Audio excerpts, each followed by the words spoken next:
60 दिनों की हमारी क्लासेस में आज हमारा डे 23 है, जिसमें हम डिस्कस करने वाले हैं बैंकिंग। किस तरीके से बैंकिंग के मॉड्यूल्स क्या हैं, किस तरीके से वर्क होता है, ये आज हम डिस्कस करेंगे। किस तरीके से चेक से पेमेंट होता है, चेक कैसे रिसीव होता है, ये हम डिस्कस करते हैं। देखें आप वन बाय वन। जो लोग यूट्यूब पर हमारा वीडियो देख रहे हैं वो यदि कोर्स ज्वाइन करना चाहते हैं तो लिंक डिस्क्रिप्शन में है, आप वहाँ से ज्वाइन कर सकते हैं।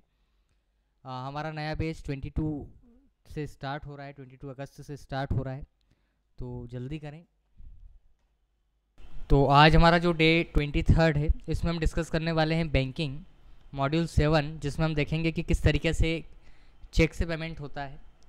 तो देखें आप, देखिए जैसे सबसे पहले आपको यहाँ से जाना है F4 पर, काउंटरा वाउचर पर जाने के बाद हम लोग क्या करते हैं, यहाँ लिखते हैं हम कैश लिखने के बाद हमने लिखा यहाँ बैलेंस, और यहाँ उस बैंक का नाम आपको मेंशन करना है जिस बैंक में आप क्या कर रहे हैं, अमाउंट डिपॉजिट कर रहे हैं। ऐसा इसलिए करना है, रीज़न क्या है कि जब तक आप बैंक में अमाउंट डिपॉजिट नहीं करेंगे तब तक आप चेक नहीं दे पाएंगे। तो उसके लिए आपको यहाँ से आना है क्रिएट पर आने के बाद यहाँ नाम लिखा आपने बंधन बैंक, इसका जो अंडर हेड आएगा वो आएगा बैंक अकाउंट। ये बाकी डिटेल हम पुट करते हैं, जैसे मैंने यहाँ अकाउंट नंबर लिखा, IFSC कोड हम लोग मेंशन करते हैं, जैसे क्या है बंधन बैंक, ब्रांच आप बताएंगे जैसे क्या है नागपुर है। और यहाँ पर आप एक पॉइंट देखिए, यहाँ एक ऑप्शन आता है सेट अल्टर चेकबुक। ये ऑप्शन अभी तक हमने नो रखा था, आज इसको हम यस करेंगे। जैसे ही आप इसको यस करेंगे तो यस करने के बाद क्या होता है कि जैसे ही आपने इसको यस किया, आपके सामने 4 ऑप्शन है, from number, to number, number of cheque, और एक आता है चेकबुक नेम।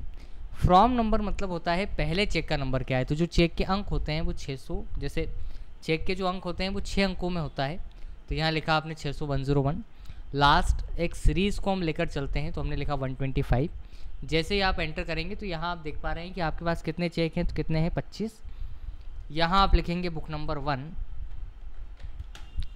1, और इस पूरे फंक्शन को आप सेव करेंगे कंट्रोल+A से। कंट्रोल+A बटन आपने प्रेस किया, अगेन आपने प्रेस किया, तो अब ये एंट्री शो कर रही है कि आपने बंधन बैंक में 20,000 रुपये जमा किए हैं।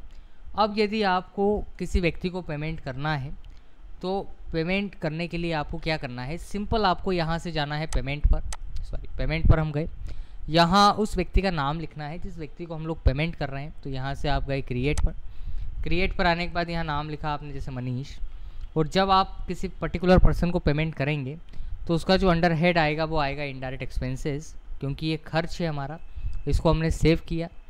जो भी अमाउंट आप दे रहे हैं, जैसे सपोज़ आपने 2000 रुपीज़ पे किया तो 2000, और बस अब यहाँ पर आप कैश ना लिखकर उस बैंक का नाम मेंशन करेंगे जिस बैंक से आप चेक दे रहे हैं। तो जैसे हमारा जो अकाउंट है वो बंधन बैंक का है, तो बंधन पर हम गए।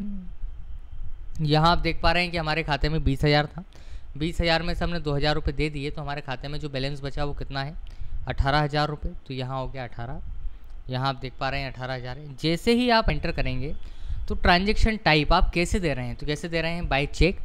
ये चेक की रेंज हमने सेट करी है 101 से 125, और फर्स्ट टाइम हम चेक दे रहे हैं, इस कारण से जो चेक आएगा वो कौन सा आएगा, तो कौन सा आएगा, पहला चेक आएगा। कि जो चेक आना है वो कौन सा आएगा, तो कौन सा आएगा, फर्स्ट वाला। और इस पूरे फंक्शन को आप सेव कर देंगे कंट्रोल+A बटन से, अगेन सेव करो आप कंट्रोल+A से। जैसे ही आप कंट्रोल+A प्रेस कर देंगे तो ये एंट्री आपकी सेव हो जाएगी। कैसे करना है देखो, सबसे पहले आपको जाना है क्रिएट पर आने के बाद यहाँ नाम लिखा आपने जैसे फॉर एग्जांपल सुमित, और जब आप किसी व्यक्ति को पेमेंट करेंगे तो उसका जो अंडर हेड आएगा, उसका अंडर हेड क्या आता है, तो क्या आता है इनडायरेक्ट एक्सपेंसेस। इनडायरेक्ट एक्सपेंसेस देने के बाद जो भी बैलेंस है वो बैलेंस हमने लिखा, तो यहाँ लिखा हमने बैलेंस,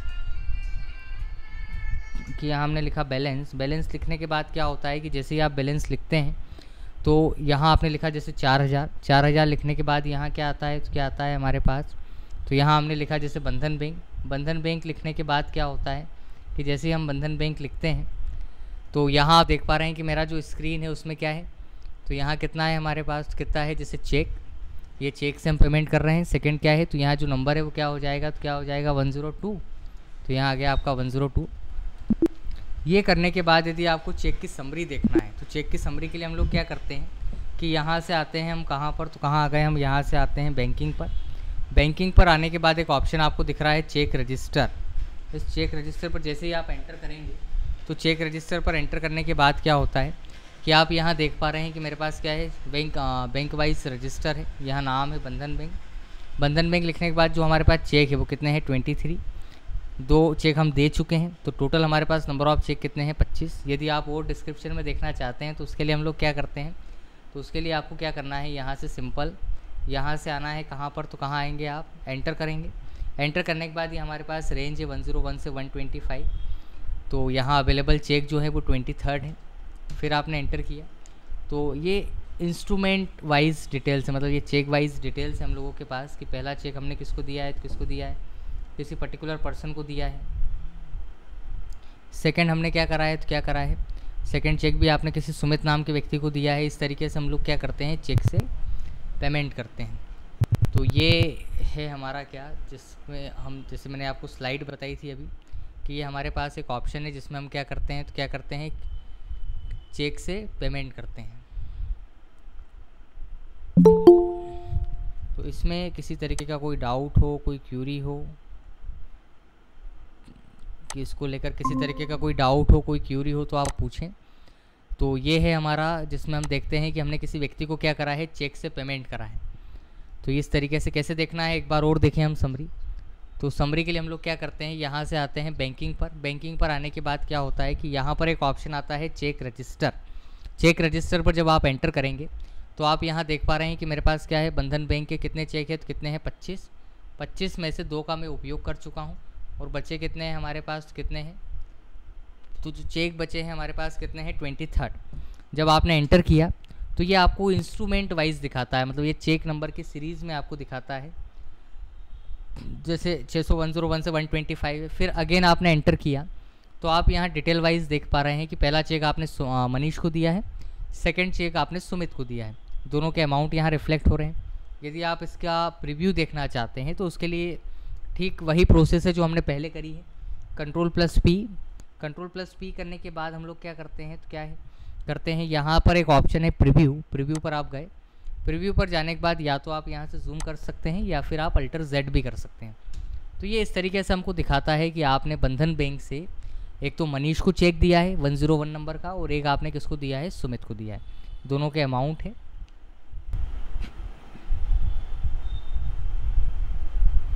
तो इसमें किसी तरीके का कोई डाउट हो तो पूछो आप।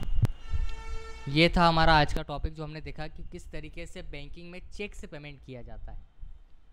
तो ये जो टॉपिक हमने पढ़ा, इसको लेकर किसी तरीके का कोई डाउट, कोई क्यूरी हो तो आप सर वो ये चेक जो दिखा रहा है 25 अवेलेबल, वो ऑटोमेटिक दिखाता है या फिर नहीं, प्रेजेंट उसमें रहेगा था?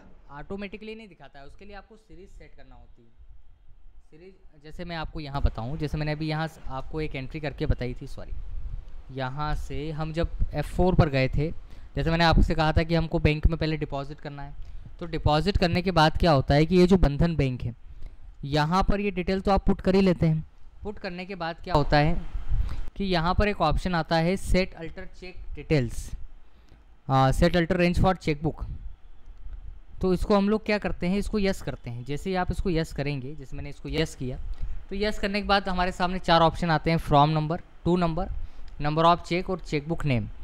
तो हमने यहाँ लिखा जैसे फ्रॉम नंबर 60101, लास्ट हमने लिखा 600-125। डिपेंड करता है कि आप कितने चेक बैंक से चेकबुक कितने पेजेस की आप बुलवाते हैं। इसका मतलब है कि भाई कुछ बैंक के 25 पन्नों की देती है, मतलब एज़ पर कस्टमर आप कितने की आपको रिक्वायरमेंट है, आप कितना चेकबुक चाहते हैं, उसके बेसिस पे। कुछ बैंक 100 चेक भी प्रोवाइड करती है, 50 भी करती है। तो 4 रुपीज़ पर चेक आपको पे करना है। मतलब इसका मतलब है कि 25 पन्नों की चेकबुक है तो 100 रुपीज़ तो आपको चेक के देना है, और 18% GST, मतलब आपके अमाउंट से जो टोटल अमाउंट डिडक्ट होगा वो 118 रुपये होगा। तो ये है हमारा चेक से पेमेंट। इसको लेकर इसके अलावा कोई क्यूरी हो तो पूछें आप। No sir. तो ये था हमारा आज का सेटअप जिसमें हमने देखा कि किस तरीके से बैंकिंग मॉड्यूल में हम चेक से पेमेंट करते हैं। अब हम कल की क्लासेस में डिस्कस करने वाले हैं कि किस तरीके से ये जो चेक हमने दिए हैं ये जो चेक आप देख पा रहे हैं, जैसे मैं आपको दिखाऊं यहाँ पर चेक, ये जो चेक है इनको हम किस तरीके से कैंसिल करते हैं, कैंसिल चेक देते हैं या ब्लैंक चेक देते हैं। तो ये सारे सेटअप आप, जैसे मैं कल के क्लासेस में आपको कैंसिल चेक और ब्लैंक चेक दोनों बता दूंगा, तो तब तक आप इसकी प्रैक्टिस कर कर देखें। किसी तरीके का कोई डाउट हो, कोई क्यूरी हो तो आप व्हाट्सएप पर मैसेज कर दें, या फिर आप जब कल हमारा जो डाउट सेशन आएगा वहाँ आप पूछ सकते हैं।